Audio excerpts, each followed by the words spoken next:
Hello viewers, welcome back to 5D Chess with Multiverse Time Travel. It has been too long.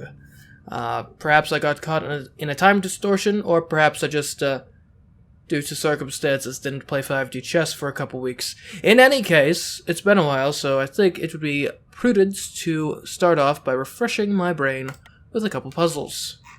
We've done a lot of these so far, and I'm thinking, I guess we'll just continue as we were. Who knows, we might, get most of these done pretty soon. I guess technically we have already done most of them, come to think of it. But we're going to do some unicorn tactics today. Mate in 1. Unicorn tactics 1. Now the unicorn moves in 3 axes at once. So I believe if we take this unicorn and put it right here, it will check the king in the future relative to, or this time. Actually, that'll create a new timeline. Hold on. So I'll put the unicorn there. It'll go down to, like, there. Or there. Which will check this king, because we'll go up and then over into timeline, and I think we need one more. I don't know, we'll see. It's the only move that makes sense. Like, from here.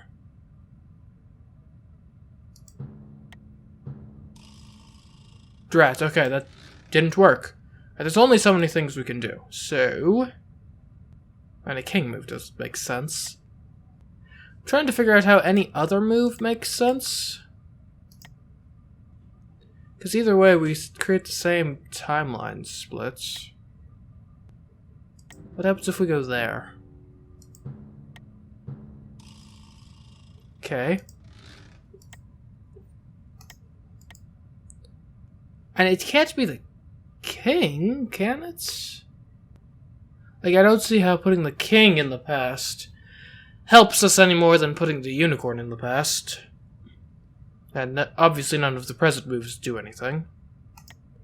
Does this help? No. Maybe this is the solution? Yeah, no. Okay, so that is every legal move we can make with our unicorn. I guess we have to move the king? Maybe we need to, like, protect the unicorn from this timeline? No? Or maybe the solution is we just need to push the timeline forward a bit.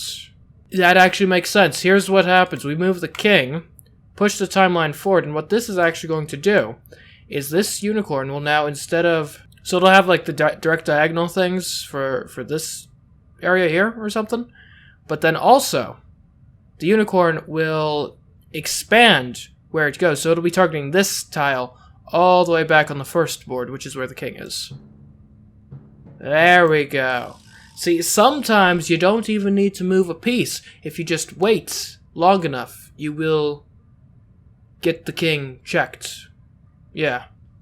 Okay. Interesting. Unicorn Tactics 2, made in 1. And this, just jumping across, I think that gets us a check on the king on the first turn. Just as anticipated. Dragon Tactics 1, made in 1. Okay, so dragons are like unicorns, except they need to move on all 4 axes at once. We actually have 2 boards to play on, interestingly enough. Although each board can only actually go onto the other board, which, I'll be honest, doesn't seem like the most helpful thing in the world. Part of me is thinking maybe we just put this dragon right here, and then it'll, like, be checking the kings. Although, I can't help but feel like this dragon here, wouldn't it be vulnerable to get captured by one of the kings, since we don't have anything actually defending it? And here's an idea. What if we just promote a pawn up to, like, a queen? Yeah. And why wouldn't we do that? Well, we wouldn't do that because our queen would likely be immediately captured by a king. Probably. Or maybe we do that? And this is the most obvious move to me, so we'll see what happens. I don't think this is it, though. Yeah, no, because you just move out. Okay. What about this? Protected by the pawn and checking maybe this king? There we go. Checking a king from the past, protected by a pawn. Perfect. Remember, in 5D chess, you want to go for the kings in the past because they cannot move to defend themselves. Oh, that's the only dragon tactics puzzle? Okay, I guess opening traps it is. Made in 1. Okay, so we're playing as white here. Presumably, we just, like, do this. Yeah. And that's why you don't want to leave your file in front of the king exposed, because then if you park a queen in front of it, you just end up checking the king from, like, several turns ago. Opening traps 2, made in 1. Presumably, I'm thinking this will deal with the diagonal. We are black in this example. I don't actually see an obvious diagonal. Oh, we don't need an obvious diagonal, because if we go right there, then we move forward and backwards in time. Checking the king from all the way back there. Opening traps 3, made in 1. Okay, this is interesting because the king has mostly not left himself super exposed. However, I think if we actually put a queen right there, we get a diagonal going across. Yep, because you get that diagonal. Because it was only blocked with the knight this turn, so by the time we get back in the past, it was an empty space and can be taken advantage of. Mates in 2 on opening traps 4. So this is a mate in 2 situation. What's the vulnerability here? I would say the vulnerability is going to be this diagonal that the king has there. How are we going to take advantage? We've got 2 major pieces in play. Part of me is thinking maybe bishop to here, queen to here. I don't see how they solve that. Actually, I do see how they solve that. They just take my queen with their knights. Okay, so we either need to put the king in check this turn, or we need to move the queen. Presumably. Unless this is like some sort of crazy queen sacrifice play. Let's work on this under the assumption that it's not, at least for the time being. We could take the knight, put the king in check, what then happens? I would say most likely you take with the pawn. At which point, what do I do? Not a whole lot, really, because the queen can't get anywhere except from there, and there you just take back with your king. Okay, so, and I don't think I've got a really good check. I mean, I could check with the queen, but then the king just takes my queen, which obviously isn't great. Where would I put my queen, though? I mean, there you get taken. Let's see. There you get taken.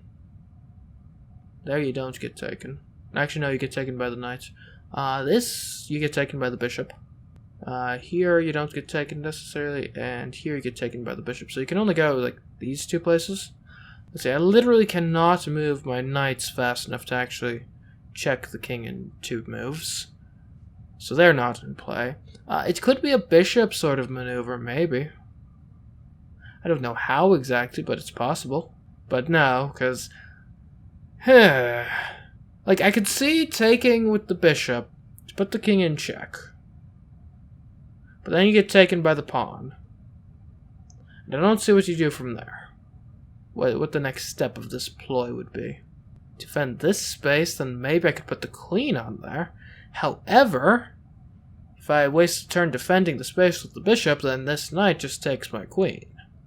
Which is obviously not ideal. I don't really see anything else right now, so we'll take and just see where this goes. Okay, so you blocked with the queen. That was unanticipated. Although I don't think it really does much either way. Oh, I forgot I could move into the past. Hold on. Well, I guess we'll play this out. I take, and then you take back. Okay. Let's try this with the idea of, like, maybe we move into the past. So, like, for example, if I go, like, there, what are you going to do about that?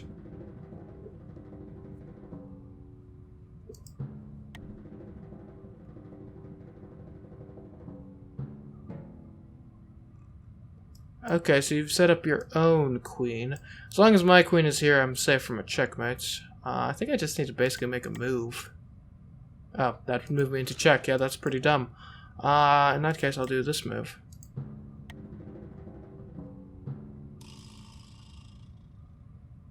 Huh. I think I had the right idea with the first move there. We move the queen back in time to check the king right there.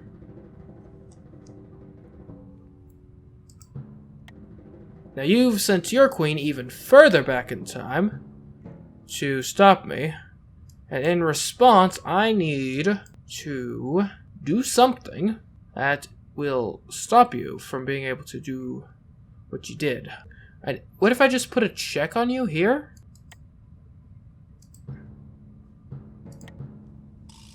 Okay, so yeah, this queen is then checking just all the kings. And, now the question then becomes, why is the king not just taking my queen? I think it's because that queen is going to be defended by, I think, one of these queens. This one, maybe? Or this one, perhaps? And we got this check going on as well, so it might just be a case of, like, you can't deal with both checks at once. Okay. Opening traps 5, maiden 1. Well, looks like we're starting this game in check. What are we going to do about that? That's a very good question, which I will hope to procure an answer for shortly. Obviously, we need to deal with this whole check thing. Now, we can either deal with it by, like, getting rid of the check, which actually, come to think of it, we can't actually do, because if we took with the king, we'd be checked by the knight, and none of our other pieces are actually capable of taking it. So that means the solution must be to go further back in past and check them before they check us. My question is, where? This is a mate in 1 situation, so I should be able to checkmate you in a single move. Oh, there's also this board as well I can draw from. Actually, this is a pretty good place to put a queen, come to think of it.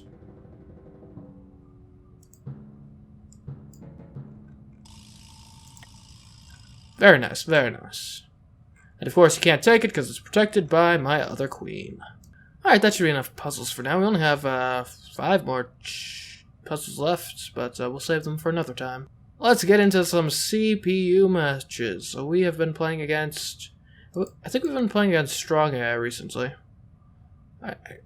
Let's try some aggressive strong AI. I can't remember if we've done that before or not. And we'll just start off with a simple... well... with standard, rather. Okay. Let's play the Anglo-Scandinavian. Okay, we are in check. Not great, but manageable. Okay, so your queen has retreated. How can we take advantage of this situation? We could take your pawn, which is actually currently undefended. So I'll do that. That's clever. Reinforcing your queen with a bishop from another dimension. Very, very clever. Well played indeed. I will push my pawn forward. Clever. Now you're striking at this pawn. Interesting play. And also you've gotten off the diagonal with my bishop. Interesting. If I push this pawn forward, though, what do you do? Also, we've got this game going on over here, which, again, not different games, actually, so I shouldn't refer to them as such. I would love to get my other bishop involved, so we will carefully push the pawn in front of the king forward ever so slightly. Okay, so we've got queen transfer. That's fine, we can deal with that. On this board, though, that means this pawn is free for the taking again. Over here, we're going to want to deal with this. We could use a knight, and this develops the knight a bit, which I am a fan of. Okay, wasn't expecting that. Perhaps I should have been. Is there a reason for me not to just take with the rook here? I don't think there is. Over here, we've got the queen on the run, exactly where I want her. We do need to be careful at where she could potentially attack on the main board, which I think is actually... well, not the main board, but the other board. I think we're actually fine on that front right now, at least. We can threaten her with this bishop by pushing it forward. It's worth noting that my opponent has 2 queens on this board, and 3 knights. Although that is theoretically making their position weaker on the other board. So we should hopefully try to take advantage of that. Unfortunately, though, my opponent has not opened up any obvious diagonals on their king, which I would, of course, love to have seen, because you can take pretty good advantage of those. Let's see, what do we want to... Well, there isn't really a reason not to take this queen. I mean, even if you take my bishop, like... Queen for a bishop, that's a trade I'm willing to make every day of the week. Knights can be quite useful and beneficial. Might consider taking the knight into this. Let's get the knight involved. Okay. Again, I don't really see a reason not to just take the knight with my pawn. Over here, you did not take my bishop back. I will threaten your rook. Either this AI is stupid, or I am getting completely set up for something awful right now that I'm not even aware of. Okay, so what have we got going on here? Let's see. You didn't take my pawn, surprisingly enough. I'm not even sure if I'm going to defend it just because I've got other things going on, but I might just take your pawn. I think that could be fun. Also, my opponent has attempted to create a new timeline with this bishop up here. However, since my opponent's already created this initial split of the timeline, I'm actually under no obligation to play on this board if I don't want to, until I create my own split of the timeline. Which right now, given that I'm up quite a bit of material, I'm not feeling too inclined to make another timeline at the moment. So I'm pretty happy where I am right now. Let's see. I don't really see a compelling reason to not just take that rook. And rooks aren't the most useful in 5D chess here, but they can be worthwhile. And, you know, limiting my opponent's options is always a good thing. I do like the idea of putting my knight right here, threatening this pawn, potentially. Probably more so taking with the rook would be the threat. Okay. Now, if I took with the knight, then he could pretty easily pin the knight to my rook, which wouldn't be very good. Okay, we will take with the rook. Seems fun. Over here, that effectively traps your rook, by the way, which I think is a good thing, unequivocally. I could get my queen involved. It might be the play here. Question is how exactly. And this is the only real safe place for the queen, so. And it helps defend my... Yeah, I didn't see that one coming. I'll give him that. I mean, trading the rooks there would be an even trade, so I guess I'm okay with it. Yeah, we'll trade down the rooks, sure.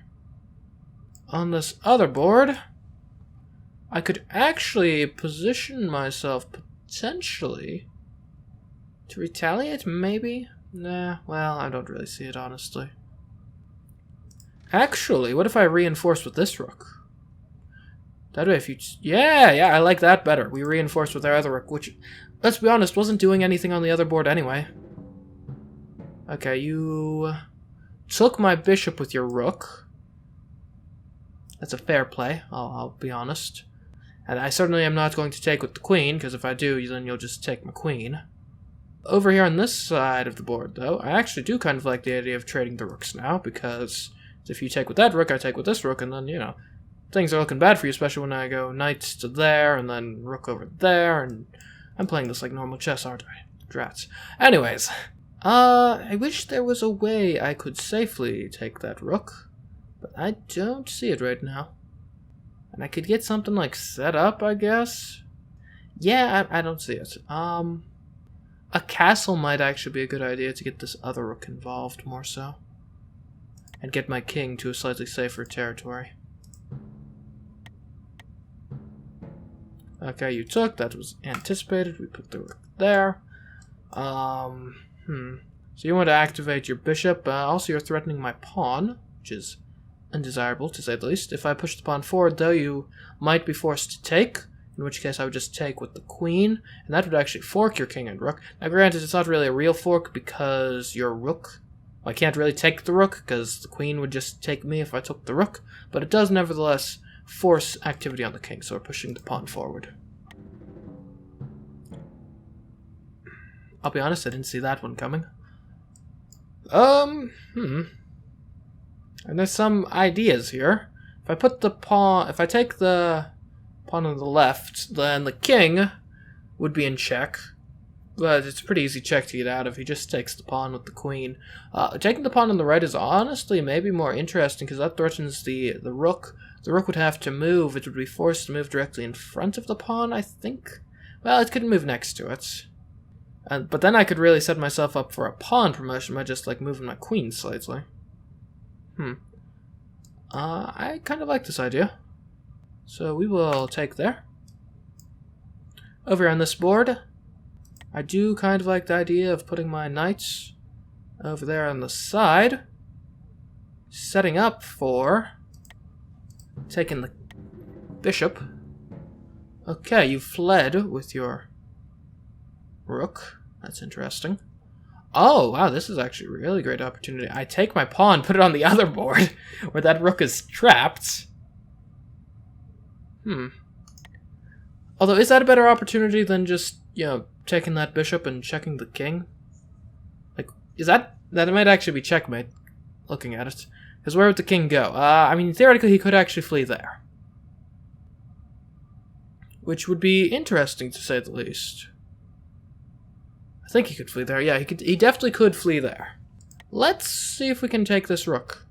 Now, alternative though, thinking about it, I could just push this pawn forward and achieve the exact same thing.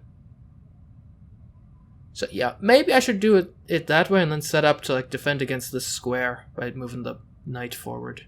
Yeah, that probably makes more sense. Well, does moving the knight forward actually do anything for me in this case? Not sure it actually does. This pawn is making it really annoying to get on this diagonal. But I think that's our best bet. Well, it's what I want. No, well, yeah, sure. Okay, that's not what I was anticipating. Okay, so I'm thinking rook takes here. We might actually be able to do queen takes. Queen takes the pawn. King won't be able to take because the knight will be covering it. Same applies with the rook here. Theoretically, your bishop actually can't take because this bishop will be dead, and this bishop will be, well, it can't capture something that's directly on the same space on the other side, so you'll be fine. Queen can't take because that's out of the range. What about this knight? No, that knight came from here, so I think rook takes bishop, check. Queen takes pawn, check. And there we go. What a lovely, lovely check. Checkmate, rather. I'd say that was a pretty nice game. Kept it simple, kept it to just the two boards, but I'd say it was actually a very compelling game of 5D chess.